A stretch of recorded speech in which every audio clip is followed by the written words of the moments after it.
Today, everyone. Today, we're going to talk about a new topic, which will be the assessment development cycle. Our learning objectives for today is that at the end of the period, the learners are able to define the assessment development cycle and its stages, explain the purpose of each stage, plan, do, check, and act, apply their understanding by answering a given scenario using the first stages of the cycle. But before we proceed to our discussion, let us first have a short activity where let's just assume that the four students have already formed a circle. One will be plan, do, check, and act, and I have some questions for them to answer. So, students, imagine that you were a teacher who just gave a short quiz. After checking the papers, you noticed that many students got low score, even though you've discussed the lesson well. So, plan. Here's my question. What could you have done before giving the quiz? Thank you. Do. How did you teach or deliver the lesson? Very good. Check. How will you know if they really learned?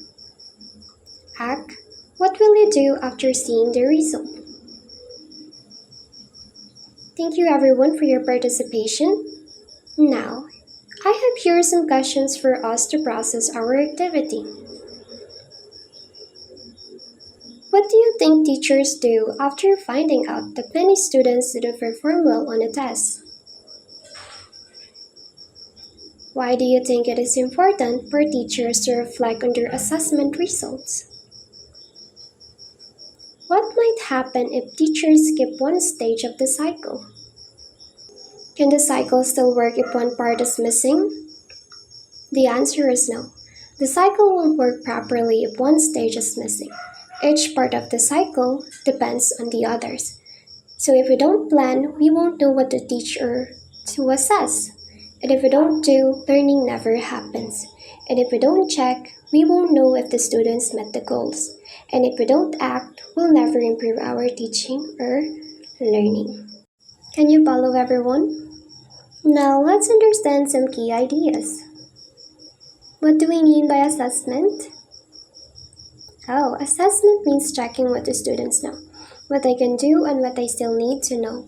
We use here tools like the quizzes, group work, or performance tasks to check if the students reach the goal. So say for example, when I give you a quiz or a short activity, that's a form of assessment because it will help me see how much you've learned. Next, we have development. Development means growth or improvement. So in school, it's not just the students who grow, but also the teachers and the whole system. They develop as we keep on learning and improving. Next, we have the cycle. Cycle simply means something that repeats, just like how we keep on learning and improving every day.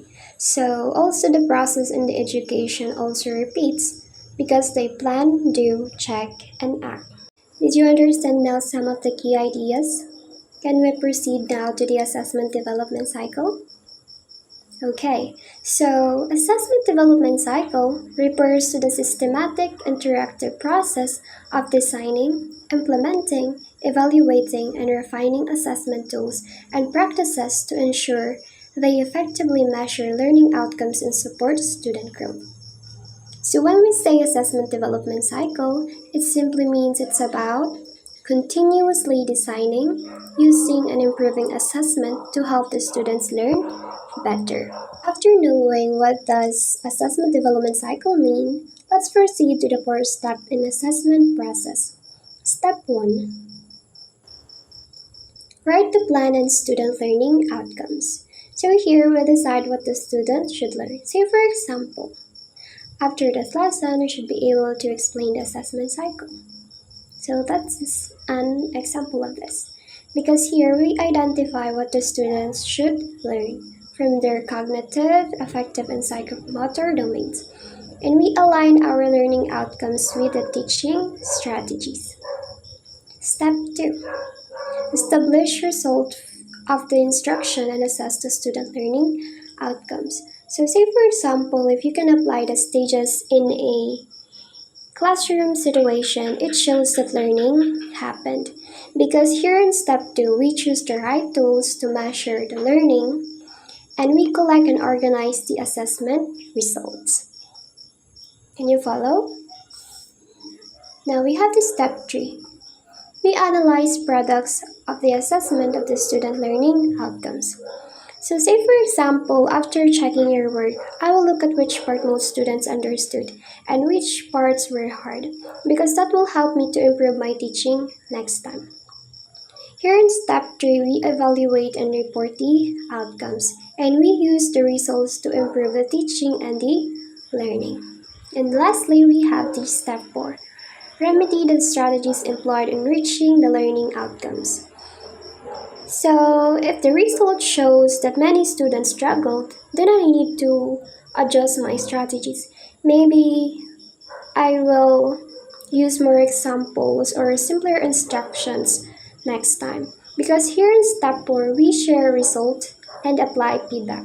We adjust teaching methods and policies for improvement. Now let's look at this picture of the cycle. You can see there are 4 stages connected with arrows. It's a cycle that keeps going because learning never stops. As you can see there in plan, there's right outcomes. This is where teachers plan what they want students to learn. Say for example, setting goals like students will explain the stages of assessment. That's plan. Next, do, teach and learn.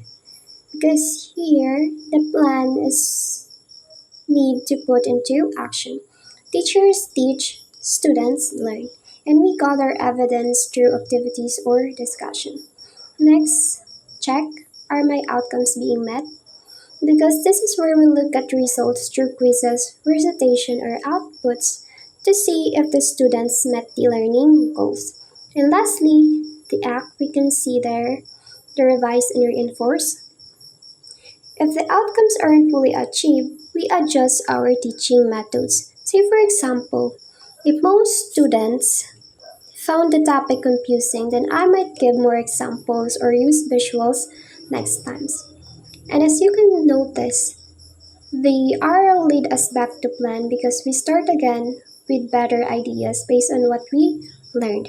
That's why it's called a cycle because it continues and help both teachers and students grow every time. Let's understand them more. Plan. Good assessment planning begins with clearly articulated goals for students' learning. Teachers set outcomes and align assessment with those goals.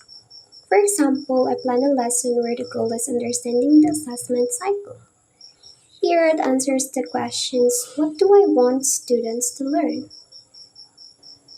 Next, do. Assessment gathers data on what students do, what is learned, not on what instructors do, what is taught. So the do stage begins with the question, how do I teach effectively? Because this is the teaching part. I explain, give examples, and let you join activities. Next, check. Checking should occur at multiple points throughout the course and program.